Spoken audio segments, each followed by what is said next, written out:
before you guys jump into the topics, I just want to say, welcome, John Fenoglio. You are now the permanent co-anchor on the 4 o'clock, and we couldn't be more excited. Awesome. Yay! Thank you so much, Laz. Yeah. Well done, sir. I was trying to hint, we don't usually see John on Mondays. I know, right? Yeah. What's that about? What's that about? Monday through Friday. More celebration to come. Absolutely. Enough about you. is on Let's the talk way. about me. Seriously. All right, drugstores, smaller ones, they're being pushed out of business. Yeah, and maybe not a big surprise considering that we've got a pandemic behind us and things like that. But thanks to a big investigation by the New York Times, we know that what's going on here is perhaps a bit more insidious. The story here, small independent pharmacies across the country by the hundreds being driven out of business, well, by the larger firms that benefit from that. Now, this is a little wonky, so keep up. But what we're talking about here are those so-called pharmacy benefit managers. And those are the middlemen whose job is ostensibly to negotiate on behalf of employers and insurance companies to get drug prices down and thus save patients money. At least that's how it's supposed to work.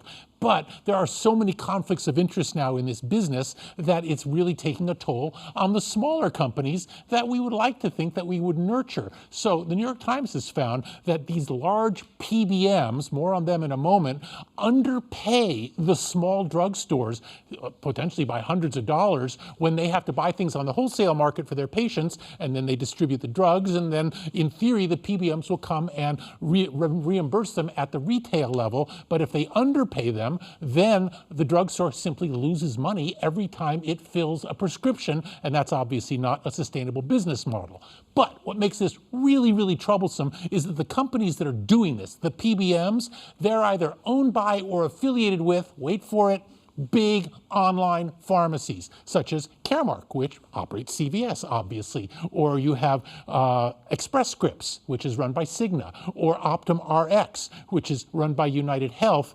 These companies benefit by driving the small companies out of business, scooping up their patients, and steering them to their own online pharmacies. Is it legal? Well, I'll leave that to the FDA and the FTC to decide. But when I look at this, I think this is an example of a business practice that simply is resulting in less competition in the marketplace. And anytime you've got less competition, you typically end up with higher prices. And therefore, consumers, patients end up paying the tab. Is it any wonder the United States has the highest drug prices in the world? And even more distressing, in the New York Times story, they point out that some drugstores, to make up for the lost revenue from their pharmacy business, are now filling their shelves with cigarettes. Oh, wonderful. It couldn't get worse. Yeah. Yeah. Well, it certainly Very sounds slow burn. Yeah. To them ending up back at a pharmacy. It sounds unscrupulous. And you started to get at this just a moment ago. What does that mean for the consumer, though? You're saying it's just leading to higher prices overall. And a captive marketplace, Right. because if you don't have choices as to where you're going to go, whatever business you're talking about, you are stuck. And when you are stuck, if you're in a captive market, you're going to pay whatever they're asking for. And interestingly, the PBMs that run their own online pharmacies typically pay themselves when they reimburse them far more than they paid to the smaller drugstores. Interesting. Yeah. All right, Chick-fil-A dipping into the entertainment business. Chick-fil-A is becoming an entertainment company, and I didn't see that coming until today's announcement, but it's a pretty big deal. Next month, Chick-fil-A is going to launch its own app, and that app is going to feature original shows, podcasts, games, ebooks, all targeting families and especially kids.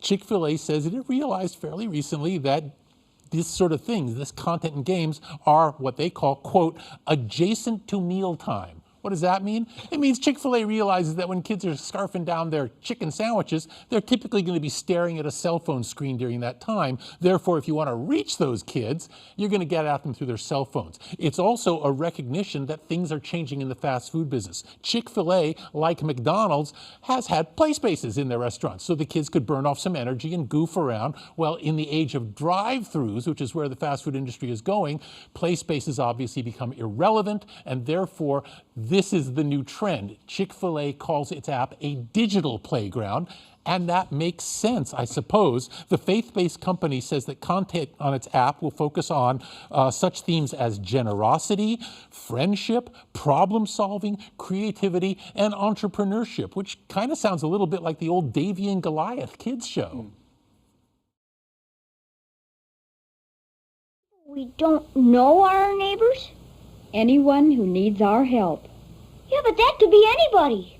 God says anybody who needs our help is our neighbor. Golly. Golly, indeed. Now, I'm not saying that this is going to be like that, or at least as overt in religiosity as that. Nevertheless, it's an interesting play on Chick-fil-A's part. And again, I want to emphasize that from a business point of view, this is very smart. But from a societal point of view, I can't help but be a little bit sad that we are now acknowledging and recognizing that if you want to reach children, even when they're eating, the way to do it is to get at them through their cell phone.